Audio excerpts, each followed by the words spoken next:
Good morning students. இன்றைய பாடம் தமிழ். நமக்கு தமிழில் தலைப்பு என்ன கொடுக்கப்பட்டிருக்கு அப்படின்னா, கல்யாணமாம் கல்யாணம். ஒரு பாடல் பகுதியாக இங்கே கொடுக்கப்பட்டுள்ளது. பாடலின் தலைப்பானது கல்யாணமாம் கல்யாணம். அடுத்ததாக இலக்கணம் என்ற அமைப்பில் பார்க்கப்படும் பொழுது, சொல் என்ற அமைப்பிலே பெயர்ச்சொல், வினைச்சொல் உடைய எடுத்துக்காட்டுகளாக இங்கே கொடுக்கப்பட்டுள்ளது. இந்த பாடலின் தலைப்பு நகைச்சுவை உணர்வோடு கொடுக்கப்பட்ட ஒரு நாட்டுப்புற பாடல். நாட்டுப்புற பாடல் என்பது வாய்மொழி பாடலாக, ஏட்டிலே எழுதப்பெறாத பாடலாக நமக்கு இங்கே பாடப்பகுதியானது கொடுக்கப்பட்டிருக்கிறது. இந்த பாடப்பகுதியில் 2 பூனைகளுக்கும் திருமணம் நடக்கின்ற அந்த சுப நிகழ்ச்சியை காட்டு விலங்குகள் அனைத்தும் சேர்ந்து அந்த திருமண நிகழ்வை நடத்துவது போன்ற ஒரு ஆர்ப்பரிப்போடு அந்த பெண்ணையும் மாப்பிள்ளையும் அழைத்து செல்வது போன்ற ஒரு நிகழ்வு காண்பிக்கப்பட்டுள்ளது. அடுத்ததாக மாப்பிள்ளை காணவில்லை என்று தேடும் பொழுது அவர் சமயக்கட்டிலே திருட்டுத்தனமாக இருக்கின்ற பாலையெல்லாம் கொடுத்து விடுகின்றார். இதை பெண்ணினுடைய தாயாருக்கு இது பிடிக்காது போகின்றது.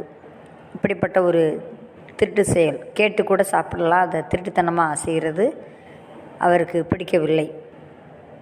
அதனால் இந்த திருமணமே வேண்டாம், இந்த மாப்பிள்ளையே வேண்டாம் என்று சொல்லிவிட்டு செல்வது போன்ற ஒரு நகைச்சுவை வேடிக்கை உணர்வும், இதோடு திருடுதல் என்பது ஒரு நல்ல செயல் அல்ல, ஒரு தீய செயல் என்பதை இங்கே இந்த பாடல் மூலமாக நமக்கு நிரூபிக்கப்பட்டுள்ளது.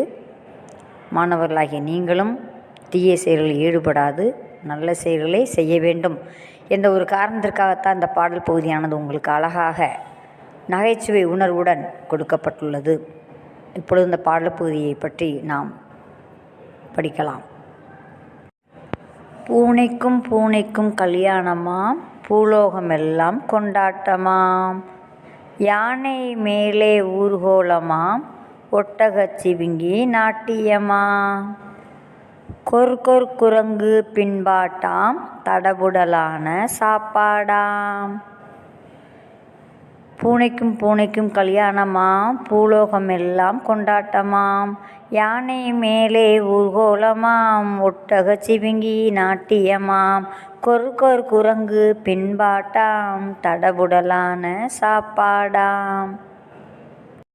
தாலி கட்டும் வேளையிலே மாப்பிள்ளை பூனையை காணோமாம், சந்தடி புந்தடி செய்யாமல் சமையல் கட்டில் நுழைந்தாராம், வாங்கி வச்ச பாலையெல்லாம் ஒரே மூச்சில் குடித்தாராம், பார்த்து விட்ட பெண்ணின் தாயும் பலத்த சத்தம் போட்டாராம், திருட்டு மாப்பிள்ளைக்கு என் பெண்ணை திருமணம் செய்ய முடியாது, வேண்டாம் இந்த சம்பந்தம், வெட்கக்கேடு போய் வாரோம்.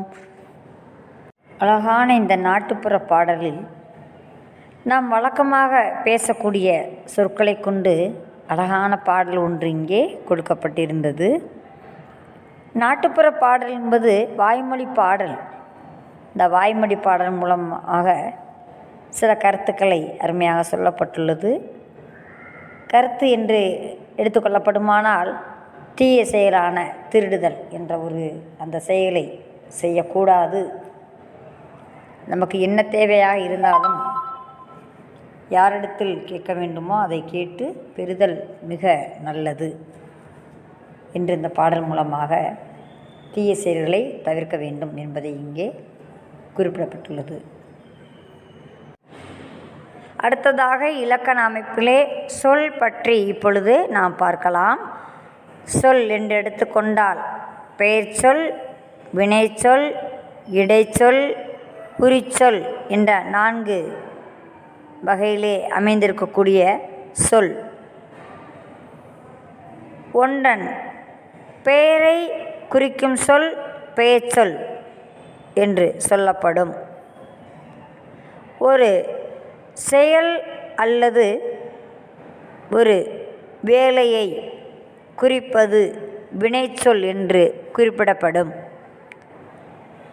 ஒரு செயலை அல்லது ஒரு வினையை வினை என்பது இங்கே வேலை, செயல் என்று குறிப்பிடப்படும். இலக்கணப்படி செயல் அல்லது வினை என்று குறிப்பிடுவர். ஆனால் நம்ம வேலைன்னு சொல்கிறோம்ல, உங்களுக்கு புரியும்படியாக சொல்லணும்னா வேலை என்று குறிப்பிடப்படும். அந்த வேலை என்பது தான் இங்கே வினை என்று குறிப்பிடப்படும்.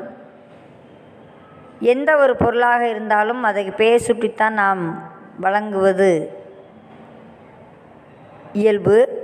அந்த தன்மையிலே நாம் என்ன செய்யணும் என்றால் எந்த ஒரு பொருளையும் பெயர் வைத்து அழைப்போம் அல்லவா? அதே போல் இங்கே ஒன்றன் பொருளினுடைய பெயரை குறிப்பது பெயர் சொல் எனப்படும். பொருளாக இருந்தாலும் மனிதர்களாக இருந்தாலும் விலங்குகள் இவை எவற்றில் இருந்தாலும் என்ன செய்ய வேண்டும்? அவற்றையெல்லாம் பெயர் சுட்டித்தான் நாம் அழைப்போம். அதைத்தான் இங்கே அழகாக பெயர் சொல்லே குறிப்பிடப்பட்டுள்ளது. ஒன்றன் பெயரை குறிக்கும் சொல் பெயர் சொல் எனப்படும். ஒன்றன் செயலை குறிக்கும் சொல் வினைச்சொல் எனப்படும். இங்கே பெயர்ச்சொல் வினைச்சொல் சொற்களின் 4 வகைகளில் 2 மட்டும் இப்பொழுது நாம் பார்த்தோம். இந்த பெயர்ச்சொல்லுக்கும் வினைச்சொல்லுக்கும் எடுத்துக்காட்டுகளாக இங்கே கொடுக்கப்பட்டுள்ளது பெயர்ச்சொல், வினைச்சொல். இங்கே முருகன் படித்தான் என்ற அந்த ஒரு தொடரிலே முருகன் என்பது பெயர் சொல்லை குறிக்கின்றது, படித்தான் என்பது வினைச்சொல்லை குறிக்கும். அடுத்ததாக வள்ளி ஆடினாள். வள்ளி என்பது இங்கே பெயர் சொல், ஆடினாள் என்பது வினைச்சொல். மாடு என்பது பெயர் சொல், மேய்ந்தது என்பது வினைச்சொல். இவ்வாறாக பெயர்ச்சொல் என்பது என்ன, வினைச்சொல் என்பது என்ன என்பதை பற்றிய விளக்கங்களை எடுத்துக்காட்டுடன் அறிந்து கொண்டிருப்பீர்கள். மாணவர்களே, இந்த பாடல் பகுதியினை நன்கு வாசித்து இசை நயத்துடன் பாடி படித்து கொள்ளுங்கள். பாடலுடைய பொருள் அர்த்தங்களை உணர்ந்து இந்த இலக்கண பகுதியான சொல்லின் வகைகள் பற்றியும் பெயர்ச்சொல், வினைச்சொல் இவற்றை பற்றியும் அறிந்து கொள்ள வேண்டும். Thank you students.